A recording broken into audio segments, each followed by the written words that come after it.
Hey everyone, my name's Tyner with Bland Landscaping. I'm Vice President of Sales and Marketing, and this is your Smarter in 5 minutes.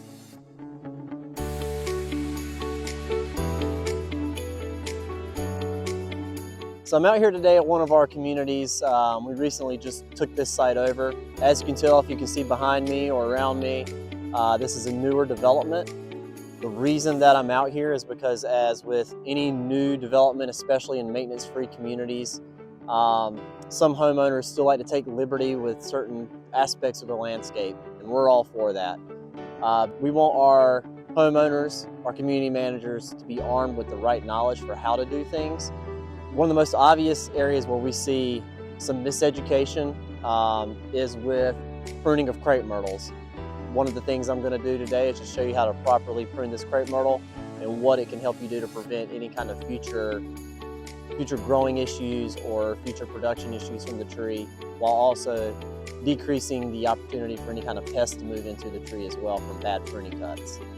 The main tool that I'll be using is just simple, small hand pruners. For any larger branches that we may have would be like these loppers. Again, these are very sharp.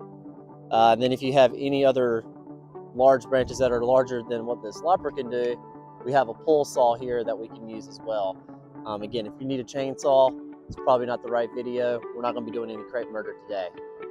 What I'm going to show you is, again, with most of these branches here on this tree, they can be cut with these hand pruners. The general rule of thumb is if it's smaller than your pinky, those branches need to be removed. But one of the things that I really look for is, what's the structural integrity of the tree? How's the tree look from a physical standpoint and the structure? And so a lot of this I'll actually be taking out. A lot of these smaller branches I'll be taking out to give other new growth room to breathe. Kind of one of the largest misunderstandings that we have with crepe myrtles is that cutting them back, as you see a lot of people do if they're cutting them just at a straight line right across, is that those new branches, that new growth is what the flowers are going to produce on. So a lot of people will cut them back thinking that they're getting more flower production out of these trees, when in reality flower production is not increase or decrease based off how you're pruning this tree necessarily. By going the crepe myrtle route, what you are definitely going to do is you're going to weaken the structural integrity of the new growth as it comes out at some of these cut points. Again, we want the strength of the tree to kind of go from the top to all the way to the bottom, whereas if you make these hard cuts right here and the new growth comes out, you're going to have weak points in these trees. So again, my pruning method is to continue to have the strength and the integrity of the tree while also allowing for some of that new growth to be on some of these stronger branches. We want to come down to where what we call this here is the branch collar. And you don't want to go right up against the tree, because that'll actually scrape this bark, this exterior bark of the tree, and create more of an injury to the tree than if you were to cut it a little higher. We also don't want to just cut it up here and leave it up here, because then all this dead wood will go back to the branch collar. So our goal when we're pruning crepe myrtles is to come right here at this branch collar and make a cut right there. And having a little bit exposed like this of that branch collar is the healthiest place to cut it. It's going to heal fastest that way, and be less susceptible to any kind of disease or fungus that's going to come in through a tree injury. So one of the things that can often happen in crepe myrtles, especially your multi-stem crepe myrtles, is that you'll have opportunities for crossing branches.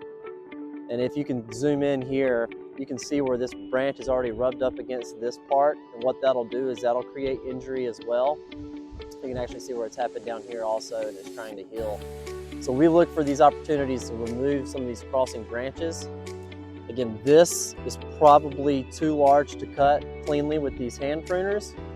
So what I'll be using are these loppers. And again, the cut is very similar to what I was discussing earlier. We want to try and find where the crotch of this tree is here and make a cut, an angle cut in this area. And the reason we do an angle cut is because whenever it's water, there's dew outside, if it's cut straight across right on the top like this, it's an area to hold water, which can create a little bit of rot and a little bit of create some issues again from the health standpoint of the tree. But by making an angle cut like this, it gives the opportunity for some condensation and some water to actually run off to prevent any issues coming from water sitting and pruning cuts.